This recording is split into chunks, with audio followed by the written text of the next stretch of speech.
Tying executive compensation to ESG metrics can be an important way to move the needle on your company's environmental, social, and governance objectives. But where do you even start? It feels so daunting. In this video, I'm going to provide a roadmap to how to get started with this project.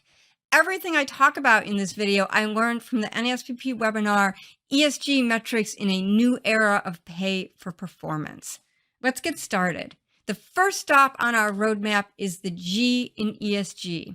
One thing that I learned from the panel is that you can undertake this project without the E or without the S, but you really can't do it without the G. G stands for governance. And because your board of directors has purview over executive compensation, it is critical that they be involved in any conversations and decisions that you are making regarding tying that compensation to the company's ESG goals. The panel also emphasized that it's important to understand why you want to tie executive compensation to ESG metrics. Maybe you are responding to external pressure from your shareholders, or maybe it's internal pressure to drive organizational change. Maybe your goal is just to send a very public message about what's important to the company. Your reasons for undertaking this initiative will help you to create your own roadmap for how the program should work and what metrics you want to tie compensation to. Speaking of metrics, it is very important to choose those metrics carefully.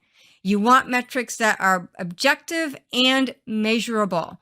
That is important so that executives understand what they need to do to achieve the metrics so that the program feels fair and so that this doesn't become just another check the box exercise where it doesn't matter what the executives do, they get the awards anyway.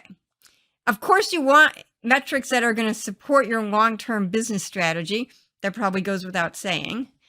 You also want metrics that the company can really commit to for the long term. Most performance-based equity awards vest over a 3-year time period. The last thing you want is to get to year 2 and realize, oh, this metric doesn't really matter to us anymore. You want metrics that will be important to the company for that entire 3-year performance period.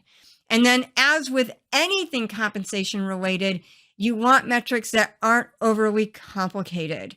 You want the executives to be able to easily understand what the metrics are and how to achieve them. Otherwise, the awards really won't provide the motivation that you're looking for. You probably have more questions. And guess what? The webinar was a whole lot longer than the few minutes I've spent here talking about it. If this is a focus for your company, I really encourage you to check out the full webinar. We'll include a link in the show notes.